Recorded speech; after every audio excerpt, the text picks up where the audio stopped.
Kooxaha burcadda ee dalka Koonfur Afrika ku beegsanaysa Soomaalida ku ganacsata iyo kuwa kale ee deegaan ahaan u degan dalkaasi ayaa sii korortay, sida ay telefishinka TTN u xaqiijiyeen ilo kala duwan. Muddo toddobaad waxaa lagu beegsaday dhowr ruux oo qaarkood la dilay. Qofkii ugu dambeeyay ee lagu dilay Koonfur Afrika, gaar ahaan magaalada Cape Town, waa Allaha u naxariistay Cabdulaahi Mukhtaar Cumar oo muuqaal laga soo duubay isaga oo la tooganayo. Muuqaalkaasi oo si weyn ugu faafay qaybaha kala duwan ee baraha bulshada. Booliiska ayaa lagu eedeeyay in uu ka cagajiidayo arrintaasi, waxaana la sheegay in ay keentay in kooxaha dilka iyo dhaca geysanaya ay kordhaan, weliba ay inta ku dhiiradaan muuqaallo iska duubaan iyaga oo fulinaya mishinada kala duwan ee isugu jira dhaca iyo dilka, taasi oo si weyn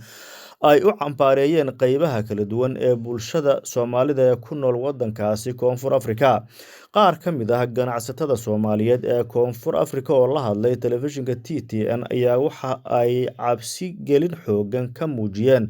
kooxaha hubeysan ee burcadda, kuwaasi oo lacago baad weydiista haddii ay bixin waayaan ugu hanjaba dil iyo weeraro kala duwan, islamarkaasina aysan jirin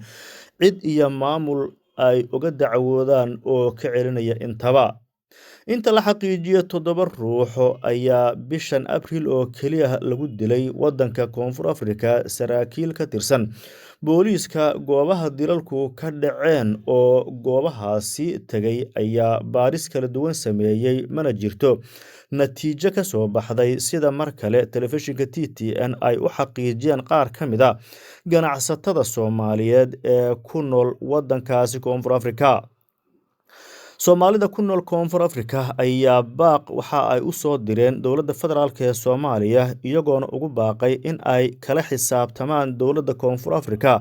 dhibaatooyinka ay ku hayaan muwaadiniinta Koonfur Afrikaanka, kuwaasi oo inta badan aad moodo, sida ay noo xaqiijiyeen ganacsatada Soomaalida, inay si gaar ah u bartilmaameedsanayaan bulshada Soomaaliyeed ee isugu jirta ganacsatada